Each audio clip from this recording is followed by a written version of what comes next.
Brandon. And I'm Brandon. And welcome back to Apollo City Comics, your anything and everything comic book podcast show. Today, we have a very, very exciting episode. Super hyped for this. I feel like I say this every episode because they're all pretty different. I'm so hyped for today's episode, guys. It's like, Brandon, you say that for the past 80 it's episodes. It's like just part of the slogan now. That's just it. He's actually reading a script. Well, we should make scripts and make our lives way easier. I know, right? This is all free, like just free throwing, guys. We never literally like improv in the making. But this is going to be a great interview. I want to jump right into it. So you know what? Why don't you grab your coffee and your comic that you probably got from coffeeandacomic.com. And you know what? Hit up our boy, set up a pull list. And dude, you get bagged and boarded books and coffee in your package. Like, I don't know how many times I have to say this. It's too dope for that price. And my shop doesn't even do that. So, and I'm moving. So, I'm moving. I'm not missing out on any of my books. There you go. I just don't miss out on comics. So go hit up coffeeandcomic.com. You get a promo code at the bottom below. And Brandon, really quick, just tell us about the promo code. We're going to talk about lesser known like crazy today. Yeah. So while you drink your coffee and read that comic, to add to your reading list, you can, oh my God, actually, if you've been paying attention lately, you'll know that we've backed Kickstarters before for lesser known comics. And as this episode airs, I believe the Kickstarter will have already started, right, Brandon? Yeah, 2 days ago. This is at the 48-hour mark on the day of the show premiering. Yes, for Digital Lizards of Doom Level 3. Is that correct? Yeah, Level 3. Yeah. Well, Level 3. Guys, we have Gabe, the creator of Digital Lizards of Doom. Creator, writer, dude, musician. He does so much. Gabe, welcome to the show. Thank you guys so much for having me. Stoked to be here. Hell yeah, dude. I just want to get right into it. So, your Kickstarter just launched, and how has that been? Just setting up the Kickstarter. Tell us a little bit about that journey as we get into Digital Lizards. Yeah. So, first off, Kickstarters give me so much anxiety. Like they're so intense. Especially how I do it, because I have a deal with our artists, and there's a huge trust factor with everyone involved with Digital Lizards of Doom. We pay them from the Kickstarter, but at the same time, it's not like a percentage of the Kickstarter. So we actually have amounts that, there's like a set amount that artist is asking for before they sign on, or before they sign the contract to do the artwork. So there's a lot of responsibility in there, making sure that, I do my job and promote it and make sure that enough people buy it so that we can pay these artists who do absolutely incredible work. So yeah, that's like the gnarliest part about it. And, just making sure people hear about it and get excited about it, and that everything that the story is about gets communicated properly. And that can be tricky sometimes. So, but yeah, so far so good. Lesser Known Comics has just been totally just like kicking butt, and we're working with OSG right now on the marketing side of things, and everyone's just amazing. So, yeah, I'm super stoked. How'd you get started with Lesser Known? When did that connection happen with you, and like how did that come about? So I was with a different publisher at the time, which was a pretty well-known publisher, but we'll not mention them just for certain reasons. And then sorry, this is like moving on. Yeah, there's some stuff there, and it's whatever. That's for another time. But so Lester, I was talking to Mark. I believe it was Mark. Either he hit me up or I hit them up. I can't remember who initiated the conversation at first, but we were talking about doing a cross-promotional event. Like Digital Lizards of Doom was going to put some lesser known comics ads in the back of their books, lesser known comics, and then I was going to put some lesser known comics ads in the back of the D-Lod books, and just do a really cool, you scratch my back, I scratch your back kind of thing. And we didn't know anything about each other at the time.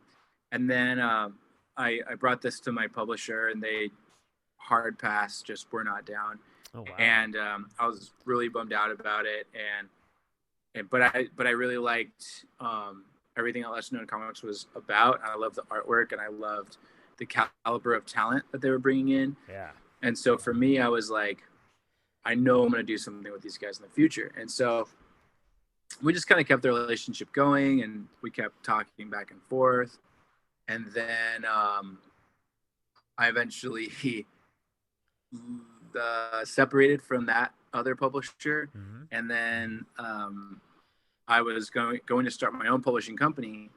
And so I hit up Mark Bernal at Lesser Known Comics to see if, he, like, what his experience was so far starting his publishing company, and see if he could give me an advice. And he was just so cool. It's just like, he gave me all this advice, free advice. Just, we spent a lot of time on the phone talking to each other. And then I think I was driving through Vegas, and I took a phone call with him, and I was like, so just out of curiosity, would you guys be interested in publishing Digital Lizards of Doom?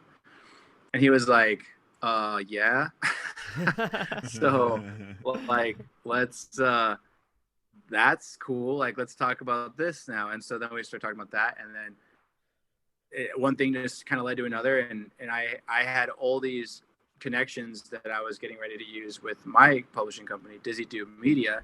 And so what he ended up doing was like, and I was bringing him titles as well. So I was bringing him two spin-off D-Lod books that were already like in production that didn't have to do with the main storyline. And then I was bringing him a book by Fred, or am still bringing him a book by Fred Kowalo, who's the guitar tech for Megadeth, That's dope. Trans-Siberian Orchestra, Ozzy Osbourne, Zach Wild. I'm expecting that one. Oh, that's cool. Yeah, that's super dope. And, out of nowhere. And so, well, Fred's a good friend of mine, and so I was like, I've been producing this book with Fred, and so we were already like halfway through production of this book, and it was going to be on my publishing company, but like even with the connections I had, I was one person, and it did not take long for me to realize that I was in waters like way over my head. And so I was reaching out to him for help. And so basically we just decided to join forces, and Dizzy Doom Media is, for lack of a better words, basically got like absorbed by Lesser Known Comics. So that's kind of the deal that I have with Mark. And so I'm still bringing him these titles, but we're just publishing everything under Lesser Known Comics, and it saves me so much stress and anxiety, because I was like writing, producing, financing, marketing, and then also like assigning the talent, working with the talent, day in and day out, like making sure all the artwork looked good. And I was working on 6 books simultaneously, and I was like, it was just a nightmare. And it still is, but like, it's like a good nightmare now. It's just, it's rough. Cause I mean, we're doing, I just talked to who I'm hoping, I don't want to say his name, but who I'm hoping can be the artist for book 7. So we're already I'm already in pre-production for D-Lod book 7,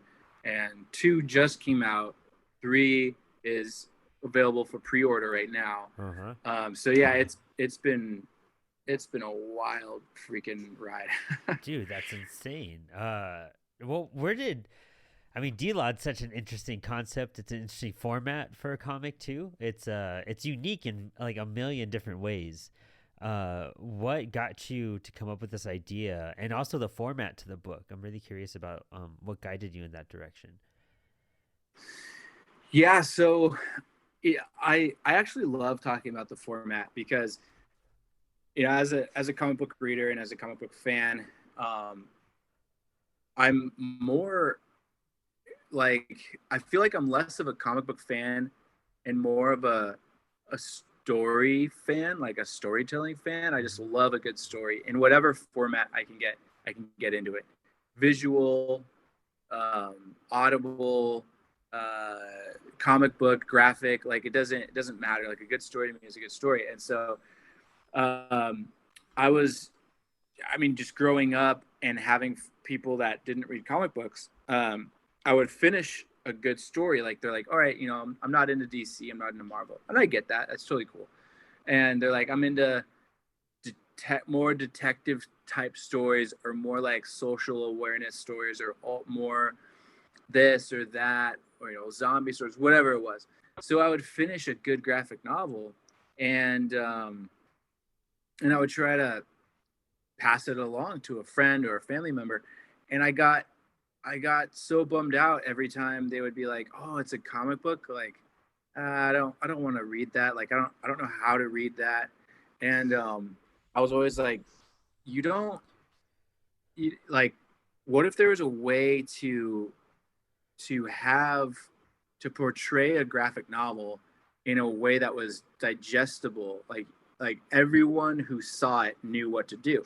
And so I'd been thinking about that for years, and I was like, everyone communicates these days on cell phones. Yeah. Like almost everybody looks at their cell phone, if you have one, every day, whether it's a text message. Like even if you don't text a lot, you still communicate with someone on a day-to-day basis through text messages. Facebook, same thing. It's like this message app. And so I was like, that's it. Like that was just kind of like, I had this idea, and I was like, what if, all of the characters had emoticons and they communicated through this text-to-text format. And then it also made sense because the story that I had in my head for a long time was that these characters were, this group of heroes and characters and villains and stuff, were trapped in this video game simulation. And so I was like, it just double made sense. Like it just kind of, like, that wasn't originally even the plan to have the text message thing. I actually have old drawings of how we were going to portray the characters. And there is actually, I would have to find them, but there is actually a couple versions of book one, only a couple pages, where it is comic book format, but it's just funny because it didn't pull you in, and it didn't break the fourth wall enough as I wanted it to be. Like, I really want people to feel and get this like suspension of belief that they're holding a tablet, when you're reading the book, that you're holding a tablet from like another dimension, and you're actually communicating with this pineapple demon, and these messages are like just coming through, and you're a fly on the wall. You're there in the world as well. And then when I remembered this text message idea that I had a while back, I was like, oh my gosh, that makes so much sense. Like the perfect story for this format. And then I just put the two together, and it was awesome, and I love it. But at the same time, I didn't realize how expensive it was going to be, because I don't know if people know this, but or if they've paid attention to the emoticons, but so for every character that we have that talks in the book, we have 25 different emoticons. Yeah. So it was like, expressions. Yeah. Yeah, because you're still trying to represent emotion on the page. Yeah.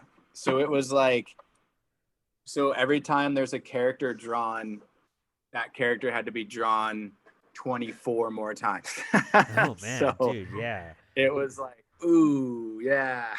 but once we got the base of them down, that worked, and then it ended up being okay, and now we have them. But then there's also 3 characters that get added every single book, because there's these, we call them non-playable characters. Yeah. So there's 3 non-playable characters that are featured in every story, and then so that adds like I don't know, what's 25 times 3? Oh, 75. 75. Yeah, So there you go. All of us so are 75. So yeah, there's 75 different faces that have to be drawn for every book, on top of all of the other artwork, and And it's like I said, it's super cool. I'm so stoked that we're doing it that way. But I remember after book 2 and how expensive book 2 was, going into book 3 being like, holy crap, I have to do this like 6 more times. Yeah, yeah. Because It's it's an gonna get 8 book pretty series. pricey. Well, and the Yeah, length of it the too. books are.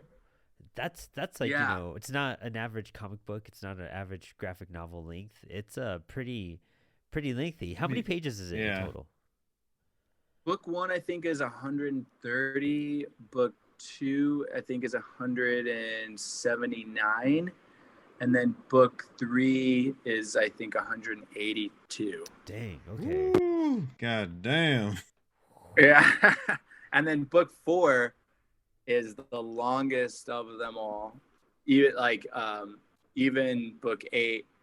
Well, I don't know. Book 8 might be the longest, but we might be making splitting book 8 into 2 parts, but we're not sure yet because wow. like so much crazy stuff happens, and like right now it's pretty beefy. So, and I've already like edited a bunch of stuff out of book 8, but at the same time I'm like, man, this is good stuff, and it's important to the storyline, and it like ties everything up, and it like just ends really nicely. So I'm like, yeah, we might just be splitting. So there actually might be 9 books, but we're not there yet, so I'm not sure. So, but right now it's 8 books, and we'll see how that goes. But yeah, they're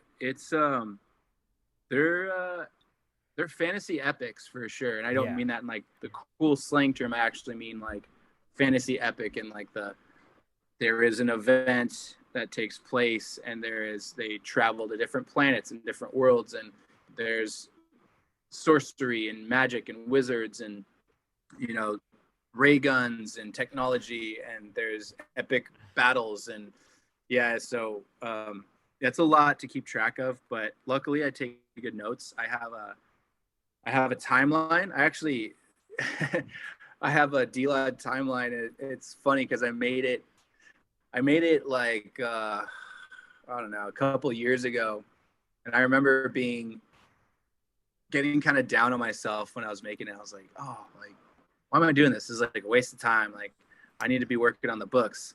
And Like, how am I going to get there? Like, how is this going to even yeah, happen? like Yeah. I've got all these notes, but they don't mean. I don't know what they mean.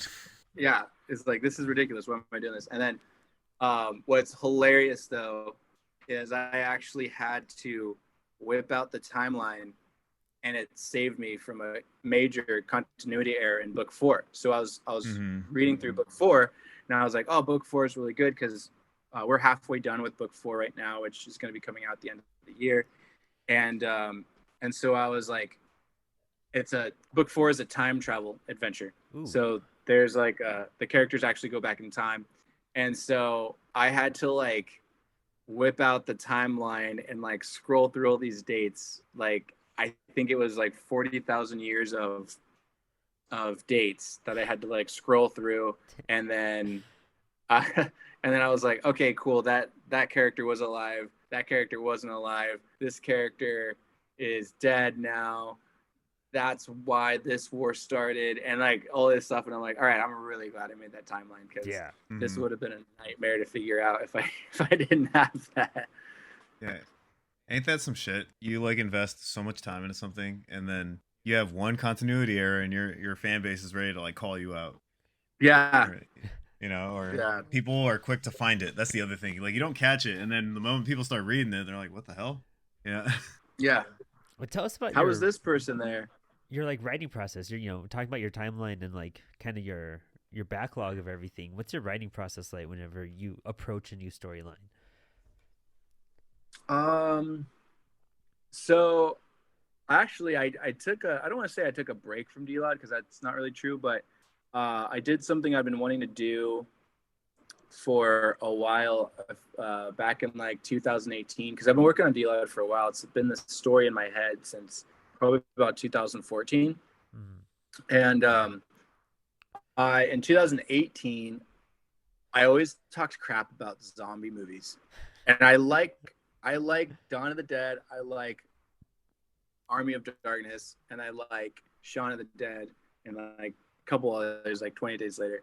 And I'll watch them with my friends and stuff, but they're always like, Gabe, you just like, you're always just hating on zombie movies. And so Well, I mean, it there's was like kind of like you a know challenge. 6 good ones. You know what I mean? Like I'm with you on that. Yeah, Yeah, every single one you named is like peak zombie Yeah, movie. and I'm like, I don't know yeah, what's and left like, at that point. dude, and I don't know, like I liked the Walking Dead comics in the beginning. I liked them a Yeah. lot. I just thought, I mean, that first book, in my opinion, and by the way, I'm not a huge Walking Dead fan, but like that first book, like that whole opening sequence, Oh, gold, so dude. great. Like Yeah. gold. Oh, I mean, dude, that's yeah, amazing. it's so good and it like translated on screen to be almost perfect. Yeah. Oh, it was Yeah, beautiful. It I was totally so get it. well Yeah. done. Yeah. And it's just that even that, which had such a great, it had such a great intro. Oh, I gotta be careful how I always put this. It seemed to like eventually follow the formula. Uh-huh. And then I'm like, you have these incredible writers, these incredible artists. You can do so many amazing things. So I was always like hating on these things, and my buddy was like, oh, if you can do so much better, why don't you write a zombie story? And I was like, you know what, I freaking will. So in 2018, I wrote a book called "Don't Be Scared, They Can't Hurt You Anymore," and it's a zombie story. So that hasn't come out yet, but it's a novel. It's not Ooh. a graphic novel. It's just a regular novel. And it well, more like a novella, I guess. It's pretty short, but yeah. So for that, for that and for D-Lod too, like anything I write, I always make the characters first. Yeah. Even if I don't know where the story's headed, even if I just have a concept, characters first. So I flesh out every single character, what their motives are, their attributes. I even like to get way into it, like the types of foods that they would eat, even if I'm not going to show them eating food, just like what types of foods they would eat. Just getting to Um, know them, like the, really be able to yeah, translate them. Yeah. yeah, it's like it's kind of like a dating app in a sense. Like I make like these little like kind of like Tinder-esque style like profiles and stuff for them. Like, oh, I like this and I do this. And so I do that for as many characters as there's gonna be in the story. And Nice. then this as the story goes on, like these characters, for example, Digital Lizards of Doom is a great example of this because it's like a lot of crazy stuff happens in book 4 that challenges a lot of the characters, Mm. and their core, their who they are in their core has to be strong. And so I just put them in these situations. I'm like, oh, what would happen if like, because life throws you curveballs, right? Yeah. Like, what are you going to do? Like, how are you going to interact with a death of a family member, or how are you going to interact with like losing your job? So for me, it was like, this happens now, left turn, this happens now, another left turn. And then it was so easy to write it because it's like Dana Deathly would respond this way. Dana Deathly, in the last book, this happened to her, so now she's going to respond this way, and she's going to think differently. Like this character, because of A, B, and C, this character now is seeing the world in a different way that this character hasn't looked at the world before. So for me, the most important part is like locking down the characters, and then everything else, I don't want to say is easy, but everything else comes, it's easier. I Yeah. wouldn't say it's easy, but it's definitely easier. Like it's basically just like life. You're basically just hanging out with your friends at that point, Yeah. or Essentially. people Yeah. because it's just like, oh, what happened today? They went to a donut planet where a space mermaid is like controlling people with this magical song. What would they do? This is that. It's there. It's like, this is what they would do. This is how Yeah. they would respond. So yeah, that's kind of how I approach like writing and stuff. And so far, so good. I mean, I hope people are enjoying the books. I mean, I hope they don't suck. Yeah, So. I think that's like a really good strategy because there's never really a right or wrong way to approach a book when you're creating one. 100% agree. Yeah. Yeah, and what you're doing is like it's so like straightforward and it makes things like natural almost, where you flesh out characters and you just throw them in scenarios and then you go, okay, well, my character has this type of attitude or whatever, and how would they react in this situation? And if Yeah. you have that developed, then it just literally writes itself. Yep. Yeah. Exactly. It writes itself. Yeah, 100%. and it's a really smart way to go about it. I had a really random question about your approach with Yeah. book and like your writing process. Now this is gonna come out of left field. This is kind of what I do when I ask people questions. I love it. Let's go. I'm So excited. I want to know, are you a big poetry fan? I am. I'm very curious to. Oh, go ahead. Oh, What were you gonna okay. ask? Before I say like big poetry fan, I appreciate poetry, and it was one of the early literature forms that I was exposed to as a kid. When I was learning how to read, I read a lot of poetry, like a lot of was it E. Cummings, I think, and I guess the better Shakespeare, question would of course. be. So the better question would be appreciator of poetry. Yes, appreciator for sure. Because I don't want people to be like, well, then what's your favorite poet? In like the last 5 years? Well, yeah, it's like I wouldn't be able to name one. You like poetry? Name 5 of its best albums right now. Yeah, yeah, like yeah. the I only old asked stuff is because so much better. that first album was so punk. The new stuff isn't. Yeah. I ask because your format reminds me of William Blake. Dude. Now I don't know if you know about William Blake or not, or if Brandon does. I'm assuming people do. He's pretty famous. So.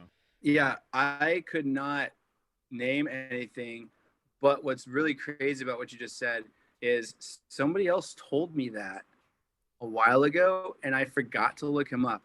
And this is I know why, ripping me out right now. I could already tell you why. What? You got the moment I read the moment I read Delod is because William Blake is one of the first people to like popularize poetry with imagery. So if you read old William Blake poems like The Tiger, which is a really famous one, it's a poem with pictures alongside the poem or below it, above it, or on the like the borders of it. So a really famous one like The Tiger, it's a poem that's about this tiger and it has the title on top, but there's an image of a tiger walking through a field on the bottom, like under the text.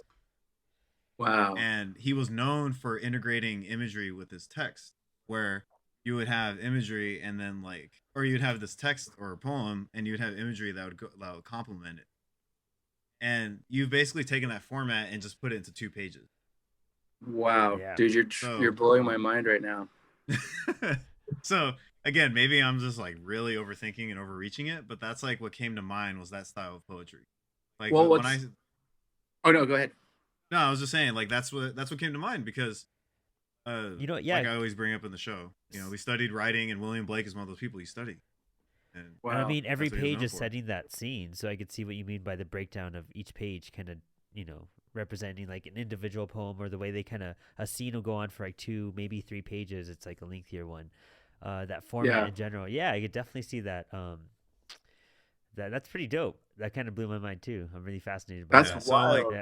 I think that's something maybe worth looking into because you never know. You might find another spark of inspiration that you never realized existed. Yeah. That's a trip, man. Wow.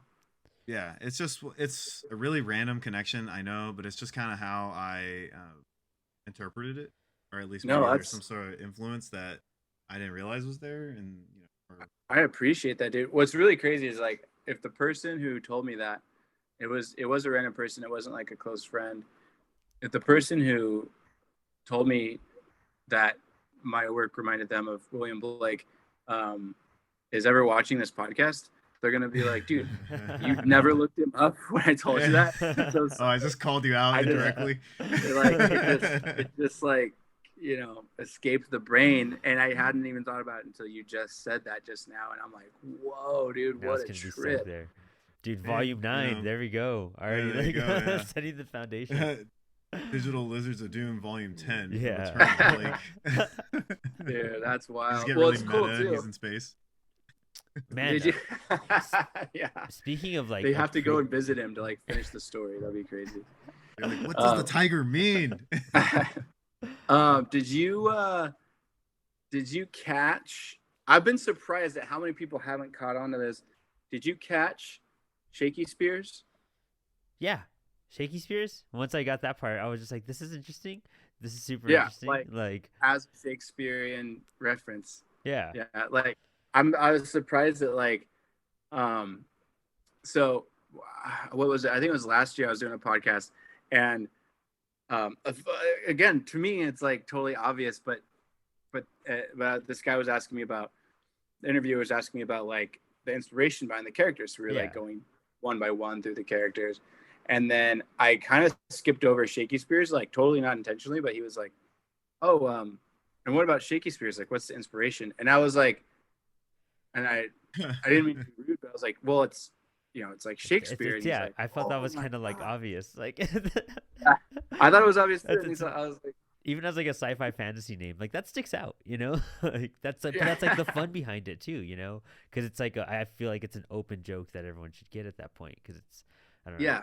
yeah, And Well, a lot of she people. only talks in poetic verse too. So she like took this oath to like only speak in poetic yeah, verse and everything. So yeah. A lot of people tend to like avoid Shakespeare in every shape and form, and just kind of like write it off as like this shit you had to study in high school. Yeah. oh maybe, Yeah. At least in my experience, when I meet people who like are like, I don't read Shakespeare. That shit's fucking boring or whatever. You know, I actually I'm not have saying. I got The Tempest like right oh here. nice, Dude, that book is crazy. Or that play. That play. I should say that play. It is wild, dude. But so yeah, I like stuff like that just takes your imagination to other levels. It's like, give me something I've never seen before, you know? So Like, did that final scene of Tempest inspire the book because of how meta and like kind of like, do you know what I'm talking about? I would say yeah. I would The one say where yeah. he's talking to the audience and everything. Yeah. Yeah. I would totally. I would say anything like that. Deadpool inspired it. Freaking Calvin and Hobbes inspired it. I think just all of these. What were you gonna say? Man, you're just saying all the right things to Yeah. me today. Like those are Brandon's you top try- hits you just hit right there, man. you Dude. trying to make me take you on a date or something? Like, what's going on? Let's Like, go. Well, Let's you go know, on a date. let's go. that I'm meta getting in the sense, car right now. like, you know, how plays work, the way they like address the crowd in a very, I forget what it's called. Brandon studied that stuff. What's that Well, type of dialogue where you're speaking to the crowd in a play? Monologue, or well, in a lot of plays, the monologue is kind of like they talk about it in playwriting how it's like the art of revealing, and you're kind of like speaking to an audience because you're talking to yourself, but you're like revealing information and you're exposing yourself, right? And Yeah. the classic play thing is dialogue is the art of withholding, and monologue is the art of revealing. That's so cool. That's like basically the way, you know, the format of your book, going page by page. You can totally see those vibes coming through. It's cool kind of picking out the inspirations like behind some of this too. There's a lot of stuff going on behind it. It's funny too, because if you look at how I write it, let's see, when you're talking about plays. Oh, wait, I guess I don't. Oh, here we go. He's just got like a shelf right there.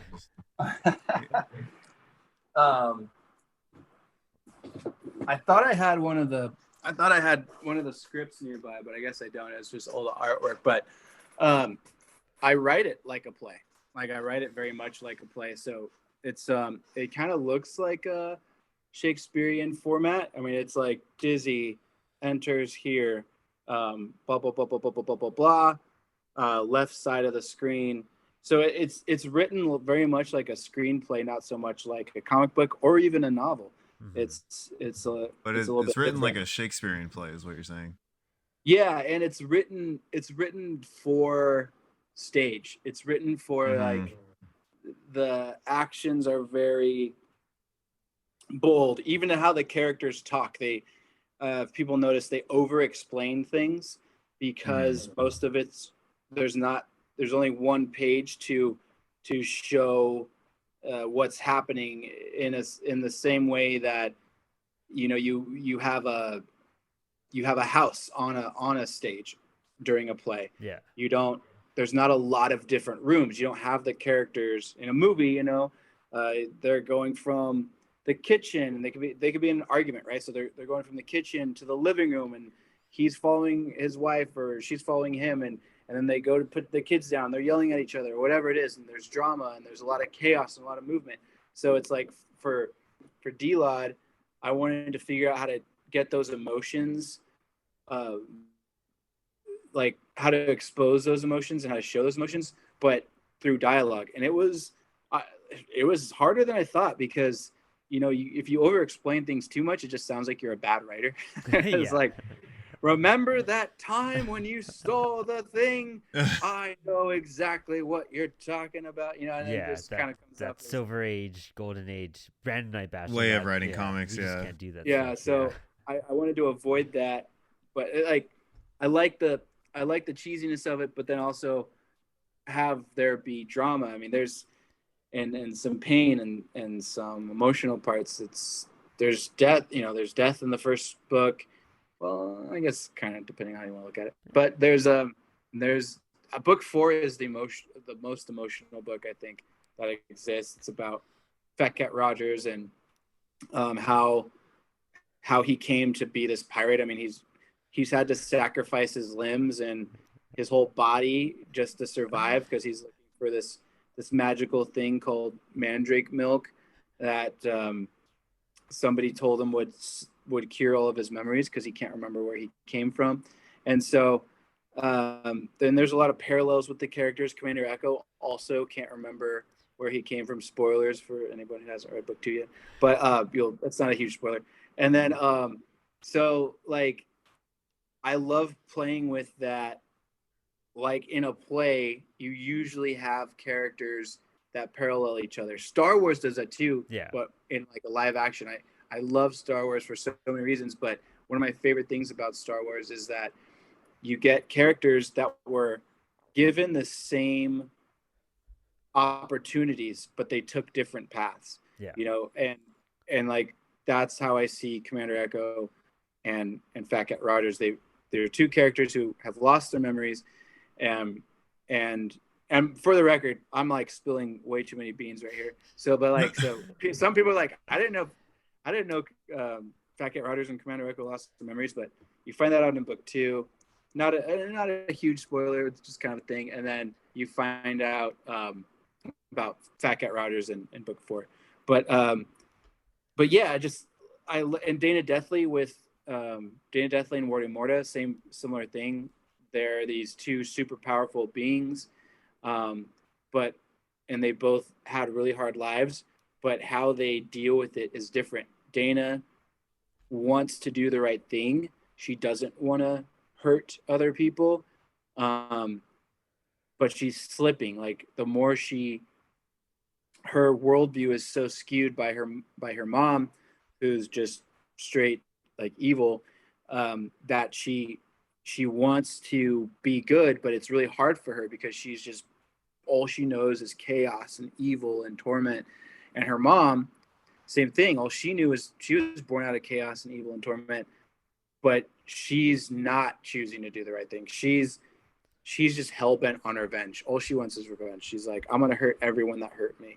And so I like those parallels, and I like those characters in plays as well. When you go and see a play, there's always, not always, but often there are those characters that there's two characters that are maybe poor, or they don't have a lot of money, and one makes a terrible mistake because that they rob somebody, or they do something terrible that just makes their life even harder.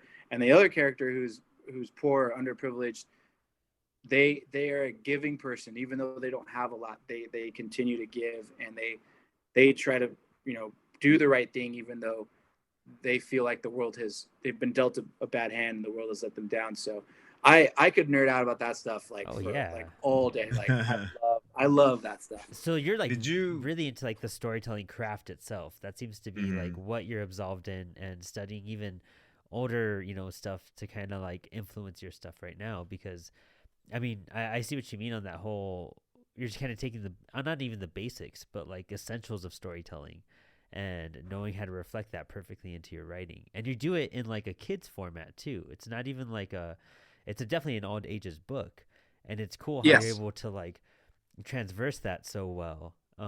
and make it like that, because you're taking complex kind of storytelling and really breaking it down to like core essentials at that point and digestible. Dude, thank you so much, man. I hope I want to. That's the goal. But you never know. You never know. Like, I've had, and this isn't like a sob story or anything, but like I've been writing for a very long time, and since before I was a teenager, and I've had so many doors like slammed in my face. I've had people tell me I suck. I've had people who pitched to that were like, we would never sign this. This is awful. Like, maybe writing's not for you. Like, I've had all this great stuff. So to hear you say that, man, means a lot. It really does. Thank you very much. Oh yeah, no, the way the voices of the characters, really seeing how much you focus in on them, it really, I could see how it reflects, because they all have a distinct personality, and the way they talk too. It's very awesome. like you know how to like, put that dialogue to where it feels natural at that point. And I'm thinking of the mindset of like, as a younger reader enjoying this, and I think how, like, if I would have picked this up when I was like in, maybe elementary, middle school, how like hyped I would have been. Not that I wasn't hyped now, but like just like being in that, realm of imagination and being so young, where this is just like a unique thing compared to your DC Marvel type of stuff in this graphic novel format. So it's worth the bang for your buck at that point. Yeah, I thank you, man. I appreciate that so much. I want kids to feel that way, and I that's also why it's really important to me to have it formatted for a younger audience as well, because we have a classical album. I wrote a classical album that goes along with the books. Wanted to get to that too. Your music side behind all of this, like. Oh yeah. There's there's a little bit of a rabbit hole on that, but yeah, it's cool. Like, just I grew up on classical music. I love it. So I wanted to make a orchestral album that would hopefully, kids aren't going to be into what their parents are into. I mean, some are, but that's rare, or it's more rare than how I've seen it. Yeah. So, so like for me, it's like, I think classical music is just so badass. And so I wanted to make an album that was kind of like a gateway album for kids to get into classical music. So I'm like thinking, and obviously I'm a John Williams fan because I love Star Wars and stuff, but I love Hans Zimmer and Danny Elfman, and I love like James Bond movies and how they use the music in different situations. And so I wanted to make an album like that was a digestible, compact piece of art that you could just turn on and read the book, and just show kids like classical music is dope. Like, it's super sick, So that's awesome. It's not boring, guys. I promise. No, yeah, it's not boring at all. It's like, it's so cool, and it's so epic, and that's actually one of the reasons why we have it such a silly name for it. It's called Dizzy Doom and the Symphony from Outer Space. Yeah. So it's like, immediately I just want kids to be like, that sounds cooler than, I don't know, the Wiggles and some other stuff. Yeah, exactly. Whatever. You can wear that T-shirt like at school and shit. You know what I mean? Like, that's something dope. Yeah. Nothing against the Wiggles. Sorry, guys. You guys are cool. He's like, I promise I've watched every episode. I know what you're talking about. Damn. And then, so like, did you record all that yourself? Like, are you going to bring out more music for the comic as well? You get like a squad of like, just like professional musicians together. Like, come on, guys, we're going to orchestra it out, That's how I did it. That album took a long time. That had been the plan. I had that idea as well back in 2000. I want to say 15 or 16. I really wanted to get that out, and then I just could not find. I wanted at least an 80-piece orchestra, and I could not. Jesus Christ! That's a lot of people to get together. Yeah, like I could not figure it out. It was like everyone I talked to, even the smaller piece orchestras, like it's like 20 or 30 people, um, they it was like 40, 50 to 100 grand Oof. that was gonna cost Yeah. just to like just to get the thing moving. That wasn't even like mixing and mastering. Oh man. So I was like, okay, this is gonna have to go on the back burner, and I'll do this when I have some more money. But man, it really sucks because I would just love to have an album for the kids. Yeah. And then I met this composer who did film scores, and he does a hybrid of real instruments and MIDI. And he's okay, nice. and he was in Brazil, and he plays all these crazy instruments. And so we did a test run on a couple songs, and I was like, dude, here, I don't want to scare you off because we're making some cool stuff. But I have this idea for a 21 song album, and like it goes along with this comic book, and I already have all the songs written. You would just have to help me compose it, and then we would do it together. And I was thinking he was just going to tell me to like screw off and just disappear.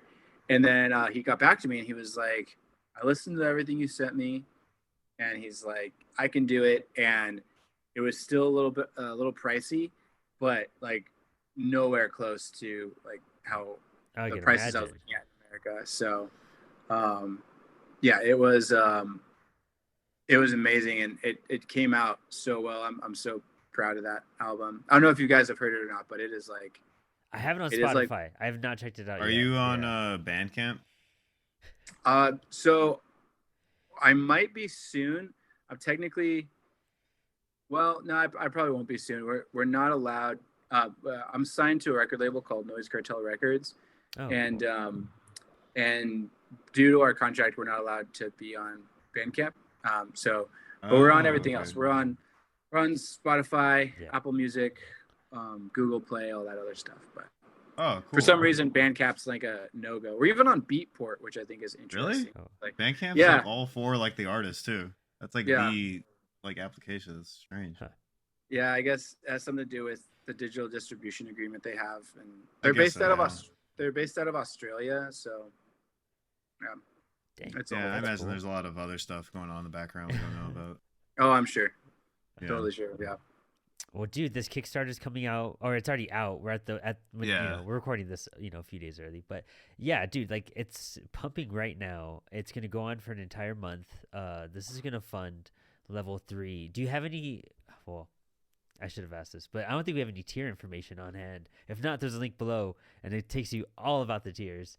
But I know some of them. You could even get volume 1 and 2 as well. Yeah, you can. So you could catch up on the whole series, and it's pretty damn affordable when you look at how many pages, you're getting for the price you're paying right now. Yeah, and we have Ray Garza, who Ray Garza. We have Ray, who's doing the. Sorry, I'm getting like a bunch of text right now. This is weird. But we have a bunch of artists that donated to the campaign in different ways, like artwork and just their skills and their talents. Like Jackie from Lesser Known Comics, she helped put the book together and did a bunch of edits. Just Don McKee, Ray.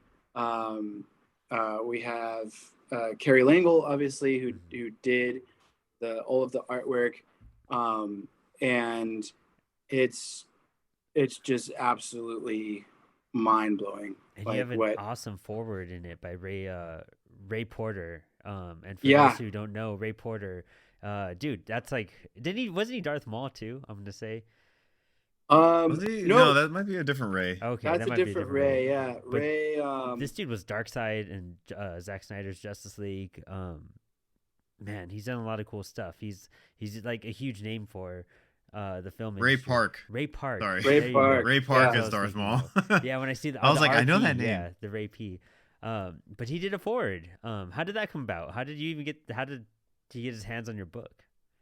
So, my friend Hussein was the producer for this podcast called Lightcast, and they had they were super connected to the Snyderverse and the whole release the Snyder Cut movement, and they got it. I mean, they were championing that movement for a while, and Zack Snyder actually came on their podcast. Oh, cool. They had Zack Snyder on their podcast. They had Ray Porter on the podcast. They had Cyborg on the podcast. Deborah Schneider came on the podcast.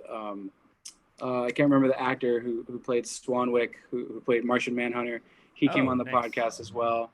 So they were just super well connected, and how that whole world works, the whole Snyder Cut thing works. It's a family, and like for me, he's one of my favorite directors. And I know, like, to some people that's like super controversial, but it's like I don't know, just his movies are so pretty, and the tiniest, like, there's like a purpose for everything. Like every scene, it kind of reminds me of anime in a sense, where it's like every scene he shoots, like every shot he has a direct purpose and a direct meaning. Nothing's on accident. And I was just been blown away. So I got pulled into that. And then once all the release the Snyder Cut stuff started happening, then I got interviewed on Lightcast. And then I think they had either seen an interview or something. And then I was on the podcast a couple times. And then Hussein was the producer. And we started talking. And I said, I like to get intros by people who have inspired me and who I'm also fans of. So for book one, we had Mike Towery, who is the founder of San Diego Comic-Con back in the day. And I reached out to him and asked him if he would do an intro for book one. I said, hey, check this out. And he obviously did it. And then like San Diego Comic Fest now, right? I want to say. Yes. Yeah. Okay. Yeah. Cool. Well, he did, and then he left this past year during the pandemic. I'm good. I've had my fun, and he's still there. Like, I'm gonna see him. We talk. We're actually getting ramen like next week. Him and I. So we actually have a catch up. He just texted me and was like, "Hey man, like we gotta go." That's our thing. Like the first time we hung out, I think we got ramen, and so like anytime I see him now, we always like do these like ramen dates. So that's now awesome. we just that's too dope. Well, he's like a good name in the industry. It's pretty sick. He's amazing. He's been a huge supporter of D-Lod. And then for book two, we got Chris Killian from comicbook.com. Ah, nice. And he does the intro, and a friend of mine, a family member actually, who worked for Rotten Tomatoes, he was friends with Chris Killian, and I was showing him a Chris Killian video because I think Chris is just absolutely hilarious. He's super dope. I love him on like Instagram and everything. Yeah, it's super great. He's so great. And so I was showing my buddy Keith like he's like extended family a video, and he goes, "Oh, I know Chris." And I'm like, "Wait, what?" And he's like, yeah, I know Chris, like we've done this and this together. And I'm like, "Of course you do." And then so I said, "Dude, you should ask him if he wants to do an intro." And he's like, "Yeah." And so after that happened, I was like, "Oh, I really like this," because it's a chance to like talk. It's a really good excuse to like talk to some of my heroes in the industry.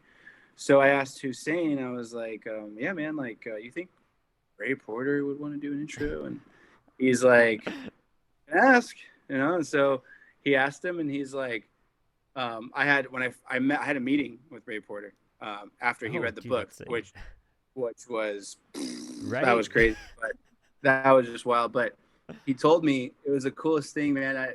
It was not that I didn't think he was sincere before, but this is how I knew he was sincere, because he was so brutally honest with me. He went, "Yeah, man. So I'm not gonna lie, I'm really busy right now," and he's working on a ton of stuff. I bet. Yeah. And he's like, I was ready to tell Hussein that I couldn't do this and it wasn't for me. But, I just decided to read it anyways. and he was like, I lost track of time. Oh, He's dang. like, I read book one, and he read all the way through book three. Oh, So dude, that's awesome.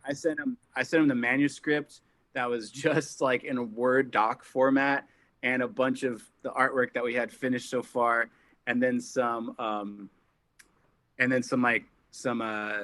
like unfinished artwork that Carrie was still working on. So I just sent him all this stuff, and I was like trying to scramble and get the book together. I was like, all right, the book's not even finished being edited, but here's the story.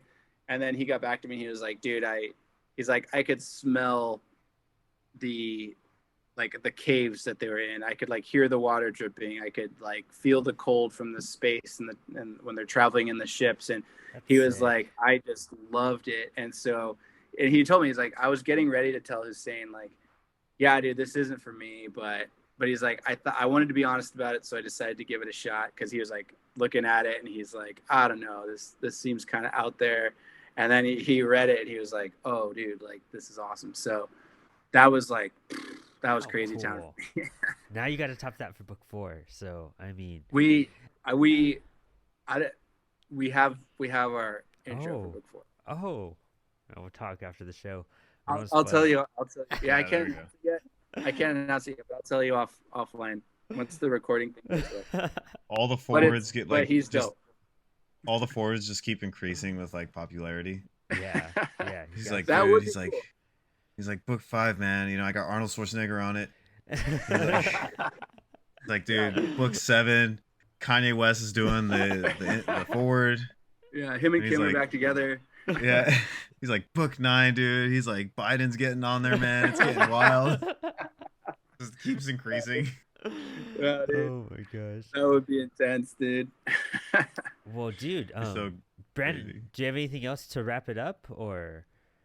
No, it was just more of like I wanted to pick his brain a little, and just like, you know, you dropped a lot of things about like talking about playwriting, and you know, again, I brought that up in the podcast. You know, that was kind of like the thing I gravitated towards when it came to, you know, my, I guess, education background and like getting my degree. And I was just curious if like that's something that you've studied, something you've dabbled in, or was it just something that just intrigued you? um, Playwriting specifically. Well, yeah, you know, dropping Shakespeare and just talking about like the way people present themselves, like on stage, like when it comes Oh, to, you know, the way people talk to each other, and the way, you know, the audience looks at that. And I was just curious if that's something that you just enjoyed watching, or something that you've like studied, and you know, stuff like that. so studied in a university sense or a college sense, no, but studied on my own personal time, 100% Hmm. yes. Um, I uh, I I was going to was it Foothills Elementary, Fletcher Hills Elementary was my elementary school, and I will never forget um, this performance, this like stage performance group. Um, they came to the school, and they had um, it was like a box. It was like a big like box that you could stand on, and I think it was 2 barrels and a chair, or no, 1 barrel and a chair, and they put on, and it was like 4 people and no costumes. They all just had like white shirts basically, and they put on this entire show that was like that took place.